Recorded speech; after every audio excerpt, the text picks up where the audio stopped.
तो अपन क्या करेंगे, आज जो पीडीएफ है इससे डायरेक्टली पढ़ेंगे, जल्दी हो जाएगा, क्योंकि इसका डेरिवेशन जो है वो बहुत लेंथी है बट इजी है, बहुत आसानी से अपन कर लेंगे, तो ध्यान से देखना, ठीक है। देखो क्या है, आज अपन पढ़ने वाले हैं पॉन्टिंग वेक्टर और पॉन्टिंग थ्योरम।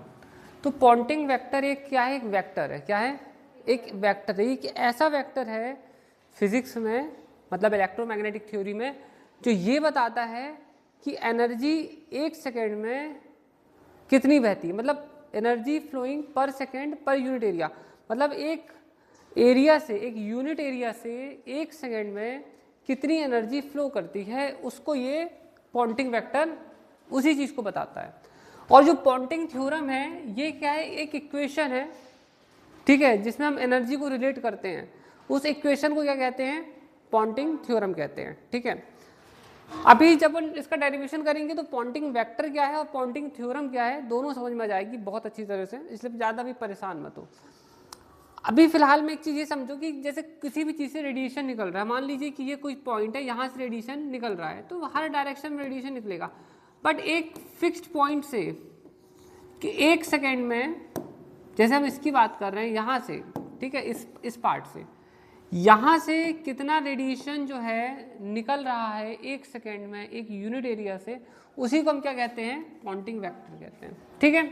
अभी समझाएंगे, क्लियर हो जाएगा। देखो अगर हमें ये पता लगाना है कि पॉन्टिंग वेक्टर का फॉर्मूला क्या है, कहाँ से आएगा, तो आपको सबसे पहले स्टार्टिंग करनी है मैक्सवेल के सेकेंड इक्वेशन से। किससे, सेकेंड इक्वेशन से और फोर्थ इक्वेशन से। तो जो सेकेंड इक्वेशन है वो ये है, ये दिख रहा है, ठीक है, और जो थर्ड इक्वेशन है वो ये है, ठीक है, ये है थर्ड इक्वेशन, ये है सेकेंड इक्वेशन, समझ में आया।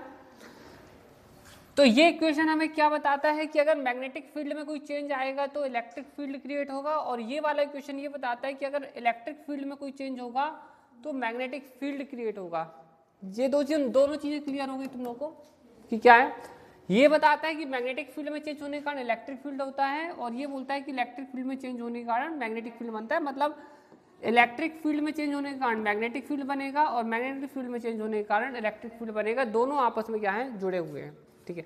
अब देखो हम यहाँ पर क्या करेंगे कि इस वाले इक्वेशन में, किस वाले में, इस वाले इक्वेशन में हम बी का डॉट प्रोडक्ट करेंगे, ठीक है, बी वेक्टर का, और इस वाले इक्वेशन में हम क्या करेंगे, ई इलेक्ट्रिक फील्ड का डॉट प्रोडक्ट करेंगे, क्या करेंगे, इलेक्ट्रिक फील्ड का डॉट प्रोडक्ट करेंगे, और फिर हम इन दोनों इक्वेशंस को क्या करेंगे, सब्सट्रैक्ट कर देंगे, क्या करेंगे, सब्सट्रैक्ट कर देंगे।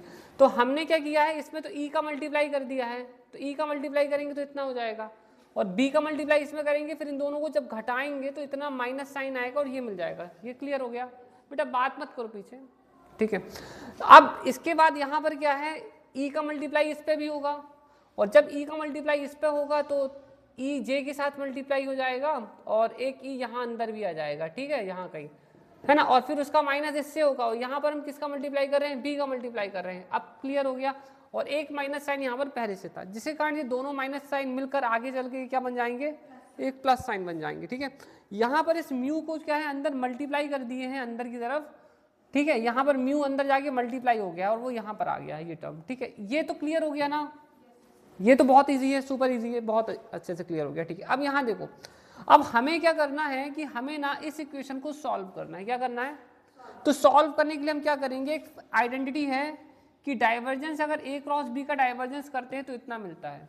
डाइवर्जेंस तुम्हें मालूम है ना, किसी भी चीज़ के साथ जब डेल का डॉट प्रोडक्ट होता है किसी वेक्टर के साथ, तो वहाँ क्या बनता है, डाइवर्जेंस बनता है, ठीक है।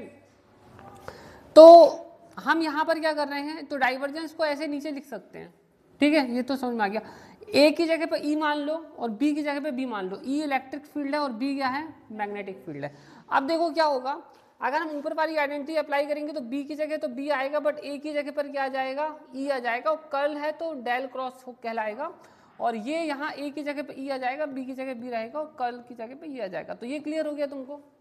अब इसमें क्या करना है कि इसमें ये वाली जो क्वांटिटी है, ठीक है, इसको इस तरफ अपन लेके आएंगे और इस वाली क्वांटिटी को इस साइड ले जाएंगे, तो ये माइनस हो जाएगा और ये क्या हो जाएगा, प्लस हो जाएगा।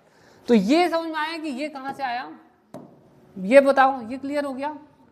ये क्या है, इसकी वैल्यू को हम यहाँ पर पुट कर देंगे, क्या करेंगे, पुट कर देंगे। तो ये जब वैल्यू, तो इतनी वैल्यू हम क्या करेंगे यहाँ पर रख देंगे। तो अब वही करने वाले हैं। अच्छा, क्या करेंगे, जब हम ये वैल्यू उठा के यहाँ इसकी जगह पे रखेंगे तो क्या होगा कि ये और ये कट जाएंगे, दिख रहा है तुम्हें, और सिर्फ क्या बचेगा, इतना बचेगा। तो तुम देख सकती हो कि इतना यहाँ पर आया है और बाकी को एज इट इज लिख दिया है, बिल्कुल सेम लिख दिया है एज इट इज। ठीक है, अब यहाँ देखो, अब हम यहाँ पर क्या करेंगे, इस पूरी क्वांटिटी को उठा के इस साइड ले आएंगे। क्या करेंगे, लेफ्ट राइट हैंड साइड, ये पूरी क्वांटिटी को इस साइड लाएंगे, उस सब में यहाँ पर भी माइनस साइन बन जाएगा, यहाँ भी माइनस साइन आ जाएगा, और पूरे को फिर से माइनस से मल्टीप्लाई कर देंगे तो सब क्या हो जाएगा, प्लस हो जाएगा। तो ये इक्वेशन तो बहुत इजी है, तो समझ में आ गया होगा, राइट। अब हम इस पूरे इक्वेशन में क्या कर रहे हैं, इस पूरे इक्वेशन को 1/μ0 से डिवाइड कर देंगे। किससे डिवाइड कर देंगे, 1/μ0 से। तो जब हम लोग इसको 1/μ0 से डिवाइड करेंगे तो ये कट जाएगा, ये भी यहाँ पर कट जाएगा, यहाँ पर तो μ0 है नहीं काटने के लिए, तो यहाँ पर इसके नीचे आ जाएगा, तो ये यहाँ पर इसके नीचे आ गया, और यहाँ पर भी कुछ कटने के लिए नहीं था, तो इस कारण से μ0 क्या होगा, यहाँ पर भी आ जाएगा। ये समझ में आया, ठीक है। अब ये इक्वेशन तो समझ में आ गया तुमको कि कैसा है। अब इस पूरे इक्वेशन में हम क्या करेंगे, इंटीग्रेशन कर देंगे, दोनों तरफ क्या करेंगे, ट्रिपल इंटीग्रेशन करेंगे, और किस पर, वॉल्यूम v पर। तो देखो यहाँ पर ट्रिपल इंटीग्रेशन हो गया, यहाँ पर भी ट्रिपल इंटीग्रेशन हो रहा है इस पूरे के ऊपर, ठीक है, और इस पर भी, इसको क्या करेंगे, इस साइड ले जाएंगे तो माइनस साइन आ जाएगा, और वहां पर भी ट्रिपल इंटीग्रेशन कर देंगे तो 1/μ0 तो कांस्टेंट है, तो बाहर आ जाएगा, अंदर बचेगा इतना, है ना। ये डी भी ये लोग लिखना भूल गए हैं, तो ये चल हो जाएगा, ठीक है। समझ में आया यहाँ तक तुमको। अब देखो ये वाला जो टर्म दिख रहा है ना तुमको, ये रेट है, क्या है, rate of work done by electromagnetic field. मतलब इलेक्ट्रोमैग्नेटिक फील्ड जितना भी वर्क करता है उसको तुम टाइम से डिवाइड कर दो, that is called rate of doing work, ठीक है, उसी को हम कहते हैं रेट ऑफ डूइंग वर्क, ठीक है, क्लियर हुआ। तो ये क्या है, इलेक्ट्रोमैग्नेटिक फील्ड किसी चार्ज को आगे बढ़ाने में जितना वर्क करता है, इस टर्म का मतलब ये है, ठीक है। इस टर्म का मतलब क्या है, अब समझो। पहला वाला टर्म जो है वो ये बताता है कि इलेक्ट्रिक फील्ड के अंदर कितनी एनर्जी स्टोर है। कहीं पर भी अगर इलेक्ट्रिक फील्ड होता है,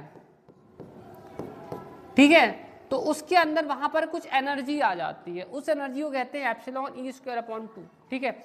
और अगर कहीं पर मैग्नेटिक फील्ड हो, जैसे सोलेनॉइड होता है, तो उसके अंदर क्या होता है, मैग्नेटिक फील्ड होता है, तो मैग्नेटिक फील्ड के अंदर भी एनर्जी होती है, और वो एनर्जी इतनी है। तो इलेक्ट्रोमैग्नेटिक फील्ड के अंदर जो टोटल एनर्जी है वो कितनी हो गई, इतनी हो गई। इलेक्ट्रोमैग्नेटिक फील्ड के अंदर जो टोटल एनर्जी है वो कितनी होगी, इतनी होगी, और उसको टाइम से डिवाइड कर दिए तो वो क्या हो गया, रेट हो गया, है ना, ठीक है, गुड, वेरी गुड। और ये जो टर्म है, अभी अपन इसको आगे चल के समझेंगे कि क्या है। अभी मैंने तो बता दिया कि ये क्या है, इलेक्ट्रोमैग्नेटिक फोर्स कितना वर्क, फील्ड कितना वर्क कर रहा है, उसका रेट है। अभी अपन इस टर्म को थोड़ा सा यहाँ पर समझेंगे, नीचे पहला वाला पॉइंट है, फर्स्ट टर्म को अभी अपन यहाँ पर समझने वाले हैं। इसको समझाने के लिए इन लोगों ने क्या किया है, यहाँ पर ये देखो, सभी लोग जानते हैं कि वर्क इक्वल टू होता है फोर्स इनटू डिस्प्लेसमेंट, है ना, सभी लोग जानते हैं। अब ये फोर्स क्या है, इलेक्ट्रोमैग्नेटिक फोर्स है, तो एक तो यहाँ मैग्नेटिक फोर्स होगा जिसको अपन कहते हैं QV×B, जिसे लॉरेंट्ज फोर्स भी कहते हैं, ठीक है, इसको लॉरेंट्ज फोर्स भी कहते हैं, तुमने पढ़ा होगा। और अगर कोई चीज़ इलेक्ट्रिक फील्ड में होती है तो उस पर इतना फोर्स लगता है QE, तो टोटल फोर्स क्या हो जाएगा, इन दोनों को जोड़ दिए जाएंगे, तो इलेक्ट्रोमैग्नेटिक फील्ड में जितना फोर्स लगता है वो है इतना और इतना। तो तुम देखोगे कि दोनों फोर्स को ऐड कर दिया गया है ना। इन लोगों ने Q की, अपन ने, इन्होंने Q की जगह क्या लिया है, DQ लिया है ना, तो उससे परेशानी नहीं होना, DQ सामने लिखा है, फिर E आ गया, फिर V×B भी आ गया, और DL की जगह DL तो पहले से ही है, तो उसकी ज़्यादा हेडेक लेने की जरूरत नहीं है, ठीक है। अब यहाँ देखो, ठीक है, अब अपन यहाँ पर क्या करेंगे कि ये जो पहला वाला टर्म है ना, इसको समझेंगे, मतलब यहाँ तक का जो टर्म है इसको समझेंगे कि इसको सॉल्व करने पर हमको क्या मिलेगा। देखो वेलोसिटी इक्वल टू क्या होता है, dl/dt होता है, सभी लोग जानते हैं, डिस्टेंस अपॉन टाइम, ठीक है। तो v की जगह पे क्या लिख दिया, dl/dt लिख दिया, और अब यहाँ पर ये क्या बनता है, ये है एक स्केलर प्रोडक्ट, क्या है, ये स्केलर प्रोडक्ट है a b। अगर स्केलर प्रोडक्ट में दो वेक्टर सेम होते हैं तो उस स्केलर प्रोडक्ट की वैल्यू 0 होती है, वेरी गुड। इस कारण से यहाँ पर क्या हो गया, 0 हो गया।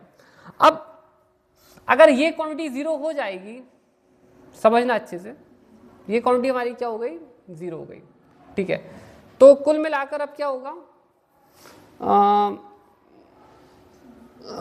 डी क्यू, अच्छा सॉरी, ये पूरी क्वांटिटी जीरो नहीं हुई है, सिर्फ ये क्वांटिटी जीरो हुई है, ठीक है, थोड़ा इग्नोर कर देना, ठीक है, अपन इसको नहीं ले रहे हैं, सिर्फ इतनी क्वांटिटी लिखी है ना यहाँ, आ रहा है समझ में, अपन ने सिर्फ इतनी क्वांटिटी, ये वाली क्वांटिटी की बात कर रहे हैं, उसकी नहीं कर रहे हैं, इसकी बात कर रहे हैं, ठीक है। तो ये वाली क्वांटिटी जीरो हो जाएगी, ठीक है, तो बचेगा कितना, सिर्फ इतना बचेगा, तो डी डब्ल्यू कितना हो जाएगा, इतना हो जाएगा डी डब्ल्यू।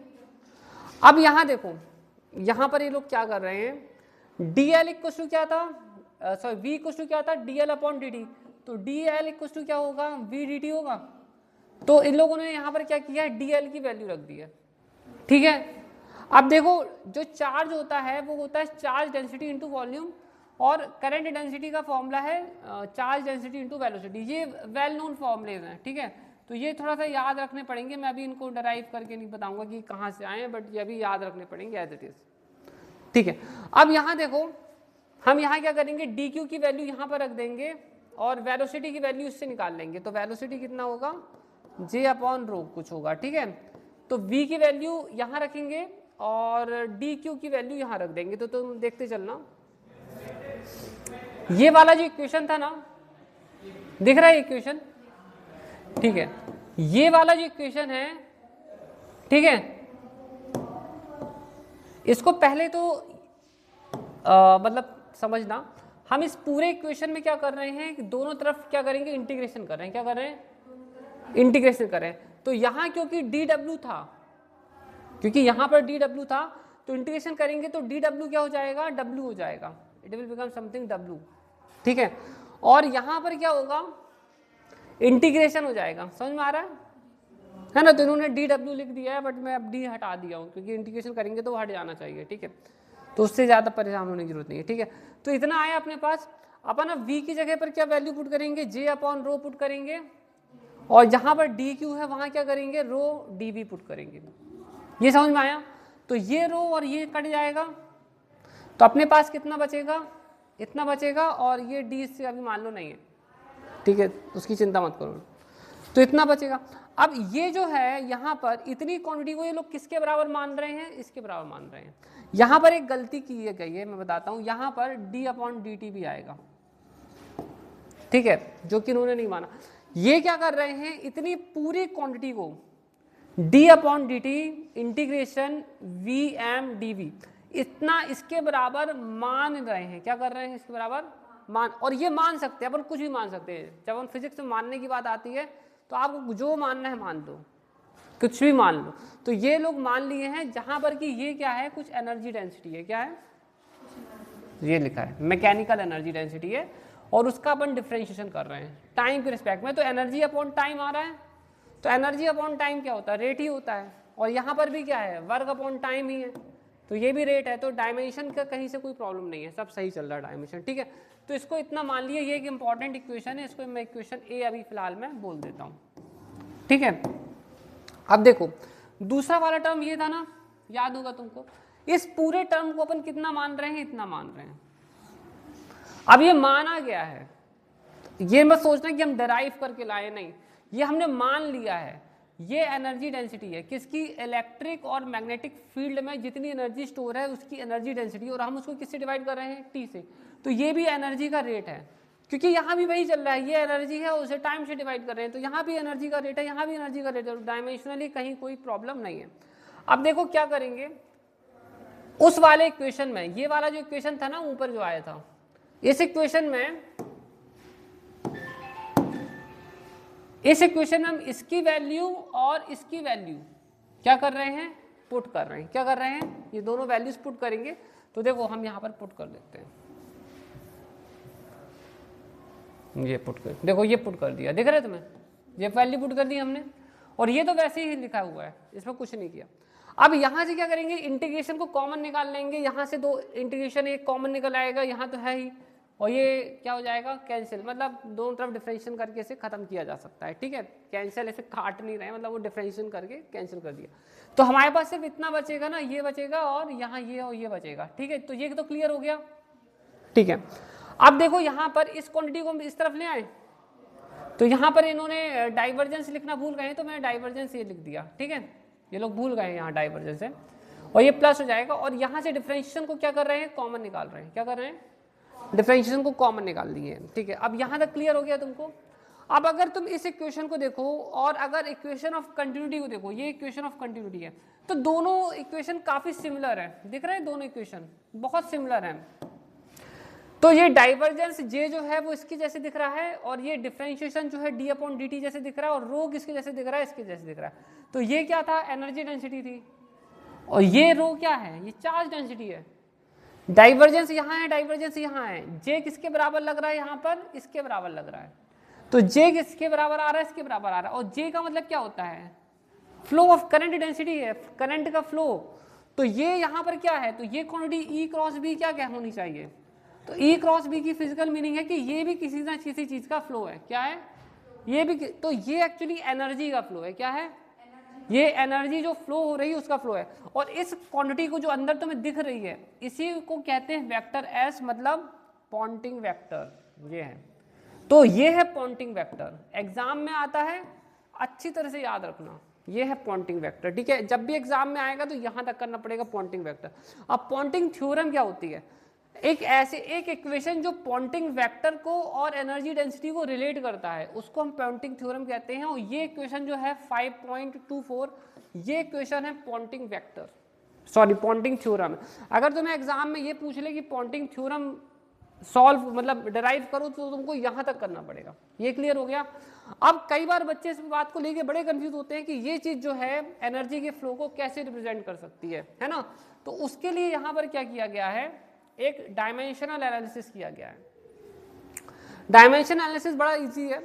हम क्या करेंगे, हमारा जो पॉइंटिंग वेक्टर था ये था, हम इसका डायमेंशन, इसका डायमेंशन और इसका डायमेंशन, इन सभी का डायमेंशन हम यहाँ पर क्या करेंगे रख देंगे। तो 1/μ0 का डायमेंशन ये होता है, ई का डायमेंशन ये होता है और इसका डायमेंशन ये होता है। ये आप लोग निकाल सकते हो, 11th क्लास में लोग जानते हैं कि डायमेंशन कैसे निकालते हैं। सॉल्व करने पर हमें को ये मिलता है। तो ये देखो कि जो एस है वो क्या है, energy upon area upon time, मतलब energy flowing per unit area per unit time. तो ये क्या बता रहा है कि जो इलेक्ट्रोमैग्नेटिक एनर्जी है जो कि फ्लो कर रही है, तो 1 सेकेंड में एक यूनिट एरिया से कितनी एनर्जी फ्लो करती है, उसी को हम क्या कहते हैं, पॉइंटिंग वेक्टर कहते हैं। ये समझ में आ गया। अब जो पॉइंटिंग वेक्टर है उसको इस तरह से भी लिख सकते हैं। अब ऐसे कैसे लिखेंगे, जो b होता है वो क्या होता है, μ0h होता है। एक और फॉर्मूला है b का। तो अगर हम यहाँ b की वैल्यू पुट करेंगे तो ये और ये कटेंगे नहीं, तो फिर इतना भी आ जाएगा। तो कई बार पॉइंटिंग वेक्टर को ऐसे भी लिखते हैं। ये क्लियर हो गया। अब तुमको इसमें कोई डाउट तो नहीं है, पूछो कोई डाउट, कहीं कुछ पूछना तुमको तो सब क्लियर है, ठीक है, ओके।